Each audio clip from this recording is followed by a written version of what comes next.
안녕하세요.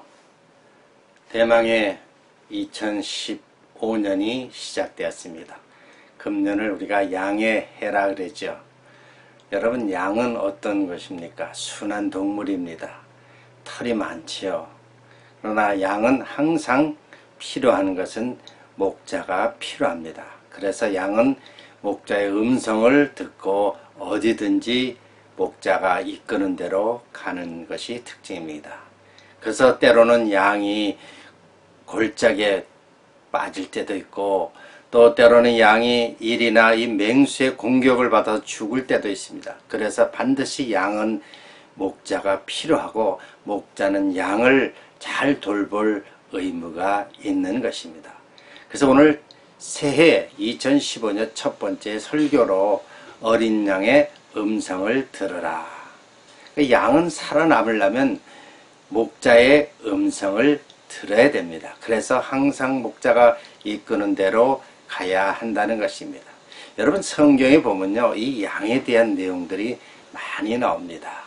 아담 하와가 선악과를 따먹지 말라 하나님의 음성을 듣고 따먹지 말아야 되는데 따먹고 나서 최초의 원죄가 생겨났습니다. 그 후에 하나님께서 그들이 선악과를 따먹기 이전의 모습과 따먹고 난 이후의 모습은 너무나 달라져 있습니다. 옛날에는 죄가 없는 상태에서 에덴 동산, 즉 천국과 같은 그곳에 살았지만, 선악과를 따먹고 난 후에는 그들이 벌거벗은 것을 부끄러워서 나뭇잎을 갖다가 가렸습니다. 그런데 하나님께서 양을 잡아 가죽 옷을 최초로 입혔다는 것입니다.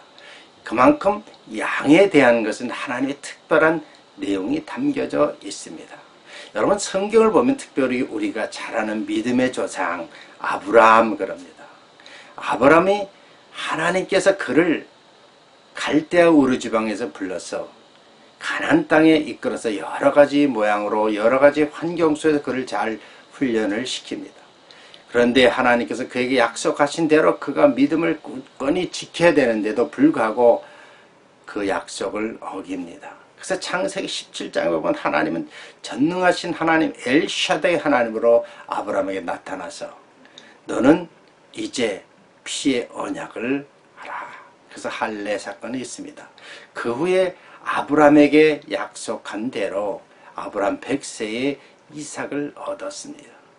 이제 문제는 그 이삭이 장성한 청년이 이르렀을 때 하나님은 청천벽력과 같은 말씀을 하고 있습니다. 아브라함아, 내 아들 이삭을 모리아산에 가서 번제로 드리라. 참으로 무서운 말씀입니다. 100세에 얻은 아들 이삭을 번제로 드리라. 여러분, 성경에 보면 번제가 무엇입니까? 팔 다리를 자르고 목을 자르고 몸통만 가지고 이 불에다 태워서 그 태운 향기를 하나님이 흠양하시면 우리 죄를 사해 준다는 것입니다. 이것이 번제의 특징입니다. 그래서 구약에 보면 번제, 속죄제, 속건제, 화목제 다 동물의 몸뚱아리를 태워서 피를 단에 뿌리고 우리의 죄를 사해 주는 것이 하나님의 특별한 섭리라는 것입니다. 그런데 거기에 주로 쓰이는 것이 무엇입니까? 양입니다.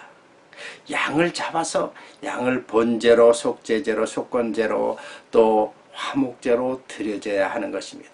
이것은 먼 훗날 그 양이 누구를 의미하고 있습니까? 어린 양이신 예수 그리스도를 의미하고 있습니다. 그래서 아브라함에게 그 양을 번제로 드린 것처럼 내 아들 이삭을 번제로 모리아 선색에서 드려라. 여러분 어떻습니까? 여러분이 사랑하는 아들을 100세에 얻은 노년에 얻은 아들을 이렇게 죽여서 번제로 태워서 드려라 하면 여러분 실천할 수 있습니까? 도저히 할 수가 없죠. 사람의 인생 자기 자녀를 태워서 하나님께 아무리 하나님 명령자 하나님께 드린다는 것은 거의 불가능한 것입니다. 그러나 하나님은 아브라함을 훈련시키는 과정 속에서 많은 여러 가지 역경 속에서 그를 연단시키고 훈련시키시고 불가능을 가능케 하는 놀라운 역사가 있었기에 그는 믿음을 행할 수밖에 없고, 이제 아브라함은 정말 하나님께서 그에게 약속을 합니다. 하늘에 별처럼 바다의 모래처럼 내 자손이 번성하리라. 누구를 통해서? 약속의 언약의 신 이삭을 통해서. 근데 그 이삭을 번제로 드리라니 말이 됩니까? 그런데 아브라함은 하나님께서 특별한 섭리가 계시다는 걸 그는 알고 이제 믿었고 더 이상 하나님 명령을 거역할 수 없는 상황이기 때문에 결국 그 아들 이삭을 번제로 데리기 위해서 모리아 선상까지 데려갔습니다. 그런 과정 속에서 보면 참으로 어려운 결단을 한 것이죠. 드디어 모리아 선상에서 번제단을 쌓고 그 이삭을 결박해서 번제로 드리려고 한 순간 하나님께서는 아브라함아 네 아들 이삭 독자 이삭을 번제로 드린 그 믿음을 보고 멈춰라. 여호와 이레 어린 순양이 옆에 대기하고 있습니다. 그 어린 순양, 이렇게 번제의 제물로 어린 순양을 예비했다는 것입니다. 바로 이것은 모리아 선상에서 어린 양을 번제로 드린 것은 먼 훗날 예수님께서 골고다 언덕에서 십자가 사건으로 하나님께 드려지는 사건과 같은 의미입니다. 그래서 결국 이 어린 양은 번제의 그 상징, 쉽게 말해서 우리 죄를 사는 상징입니다. 영적으로 보면 앞으로 예수 그리스도의 그 십자가의 사건을 의미하고 있습니다. 그래서 신약에서 보면 바로 예수님 이전에 앞서서 예수님을 증거한 자가 있었습니다. 누굽니까? 세례 요한이지요. 그러니까 세례 요한께서 예수님의 그 세례를 받으시는 순간 예수님을 보고 뭐라 그랬습니까? 보라! 세상 죄를 지고 가는 하나님의 어린 양이로다. 그러니까 예수님을 하나님의 어린 양으로 표현하고 있습니다.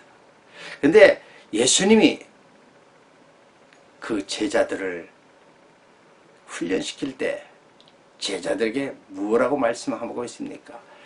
돌아가시고 나서 3일 만에 부활하셔서 제자들에게 나타나셔서 특별히 베드로에게 나타나셔서 예수님은 어린 양을 먹이라, 양을 돌봐라, 양을 또 먹이라 그럽니다. 그러니까 이 어린 양은 예수님 자신을 상징하기도 하지만 예수님 맡겨진 목자들에게 맡겨진 성도들을 의미하기도 있습니다. 그래서 어린 양, 교회에 들어온 처음 초신자들을 어린 양이라 그럽니다. 그 어린 양이 자라려면 하나님의 말씀을 먹어야 됩니다. 그리고 계속적으로 어린 양들을 잘 돌보고 또 그 양이 자라서 하나님의 말씀을 먹었을 때 양이 양을 낳는 놀라운 역사가 있습니다. 그래서 반드시 성도들은 하나님 말씀을 통해서 자라야 되는, 그 하나님 말씀이 바로 예수님이요, 바로 하나님이기 때문입니다. 그래서 우리는 성경에 끊임없이 어린 양, 바로 예수 그리스도를 의미하기도 하고 우리 성도들 자신을 의미하기도 합니다. 그래서 우린 요한계시록에 보면 어린 양 얘기가 많이 나오지요. 메시아 사역의 총체적인 것이 바로 요한계시록에 나오는데 거기에 바로 예수님은 구속자로서 요한계시록 7장 14절에 구속자로 우리의 모든 구원자로서 등장하십니다. 또 계시록 5장 8장과 7장 9절 10절에 보면 예수님을 우리는 섬기는 우리의 예배의 대상입니다. 바로 그분이야말로 우리의 예배의 대상이 하나님이라는 것입니다. 그분이야말로 모든 인류를 통치하는 통치자고 그분은 만왕의 왕이라는 것입니다. 그러니까 세상의 주권자이고 통치자진 바로 계시록 5장 6절에 나와 있습니다. 나중에는 바로 그 예수님이 이 땅에서 많은 영혼들이 구원받는 그 순간 그분이 다시 오실 때는 심판자로 등장하십니다. 계시록 6장 16절과 14장 10절에 그분은 심판자로 오셔서 이제 양과 염소를 분리하죠. 다시 말해서 예수를 믿는 사람과 믿지 않는 사람을 분리합니다. 얼마나 그 어린 양의 그 모습은 이제 구속자가 아니라 심판자로 오십니다. 그래서 그분은 끊임없이 이 땅에 있는 우리에게 목자로서 어린 양이신 목자로서 세상 죄를 지고 가는 그 목자로서 우리를 돌보시길 원하고 우리를 천국으로 데려가시길 원하는 겁니다. 그래서 계시록에서 특별히 우리에게 어린 양의 혼인잔치에 참석해라. 어린 양의 혼인잔치. 바로 오늘날 교회에 우리는 어린 양의 혼인잔치에 참석한 것입니다. 여기에서 우리가 중요한 것은 무엇이요? 바로 하나님은 이 마지막 때의 교회를 통해서 많은 사람을 택합니다. 교회로 와라. 그래서 하나님의 말씀을 듣고 어린 양인 예수 그를 통해서 우리 자신이 어린 양이 되라는 것입니다. 그래서 예수님의 그 음성을 말씀을 통해서 들으라는 것입니다. 그래서 어린 양의 혼인잔치에 참석하되 우리는 세마포 옷을 입고 구원의 확신을 가지고 그 어린 양을 나의 구주로 받아들여야 한다는 것입니다. 그런데 어린 양을 나의 구주로 받아들이지 않는 것은 우리는 세마포 옷을 입지 않는 것과 똑같습니다. 교회의 청함을 받았지만 혼인잔치의 청함을 받았지만 우리는 버려움을 당하는 것입니다. 심판대로 오실 때 이를 갈고 통곡하는 역사가 있다는 것입니다. 여러분 지금 어린 양의 혼인잔치에 참석했습니까? 어린 양의 음성을 들어야 됩니까? 어린 양의 음성을 들으려면 어떻게 되니까? 예수님을 여러분의 구주로 영접하고 하나님 말씀을 통해서 예수님의 뜻을 깨닫고 또 여러분이 거듭났다면 성령의 음성을 통해서 어린 양의 음성을 들을 수가 있습니다. 때로는 주의 종의 선포하는 그 말씀을 통해서도 어린 양의 음성을 들을 수가 있습니다. 그래서 우리가 살아있을 때 어린 양의 음성을 들어야 됩니다. 그래서 여러분 정말 주님께서 하나님께서 여러분을 선한 길로 인도하신다는 것입니다. 그것은 바로 우리를 천국으로 데려가시길 원하는 것입니다. 그러나 이 땅에 있는 동안에 성령의 음성을 어린 양의 음성을 못 들으면 어떻게 됩니까? 결국은 우리는 던져버려집니다. 불못에 던져지고 버려지고 결국은 영원한 지옥불에 떨어진다는 것입니다. 사랑하는 성도 여러분, 어린 양의 음성을 듣는 해가 되기를 원합니다. 그분이 여러분의 구주요 그분의 음성을 통해서 여러분 주님 오실 날 재림주인 예수 그리스도를 맞이할 준비를 해야 되지 않습니까? 시대가 급격하게 변화되고 있습니다. 예전과의 날씨는 너무나 오늘날 날씨가 너무 상황이 급변하고 있다는 사실을 깨달으셔야 됩니다. 어린 양이신 예수께서 이제 심판대로 오실 때가 다 됐다는 것입니다. 어린 양의 음성을 들어야 됩니다. 금년에 특별히 양의 해에 여러분 어린 양이신 예수 그리스도를 아직도 못 믿으면 받아들이시고 그분의 음성을 듣고 여러분 자신이 이제 어린 양이 돼서 하나님 말씀을 통해서 영적으로 성숙되어서 금전 하나의 진정한 어린 양의 음성을 듣고 성장해서 양이 양을 낳는 사건들, 결국 예수님이 오실 때 우리는 그분을 통해서 음성을 듣고 할렐루야하고 올라가서 천국의 혼인잔치에 참석하고 궁극적으로 영원한 천국에 갈 수 있는 놀라운 일들이 여러분 삶에 있기를 원합니다. 반드시 어린 양의 음성을 들으십시오. 그렇지 않으면 여러분은 애석하게도 영원한 고통, 지옥의 불못에 떨어질 것입니다. 그런 일들이 여러분 삶에 분명코 다가온다는 사실입니다. 금년 한 해 양의 띠에 어린 양의 음성을 듣는 저와 여러분이 되시기를 주의 이름으로 축원합니다. 기도하겠습니다.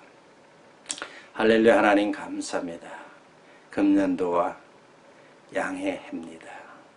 이제 우리는 세상적인 양의 해보다는 성경을 통해서 하나님 말씀을 통해서 어린 양이신 예수 그리스도를 바라보게 하시고 그분이 이 땅에 어떻게 오셨으며 우리를 향한 뜻이 무엇인지를 깨닫고 어린 양인 예수를 나의 구주로 받아들이고 이제 그분이 심판자로 오실 텐데 그분을 맞이할 수 있는 저와 여러분이 되기를 원합니다. 그래서 주님 오실 때 우리는 다 한 영혼도 낙오되지 않고 할렐루야 하며 공중잔치에 들림받고 궁극적으로 영원한 천국에 들어갈 수 있는 놀라운 은혜의 길이 열어지기를 원합니다.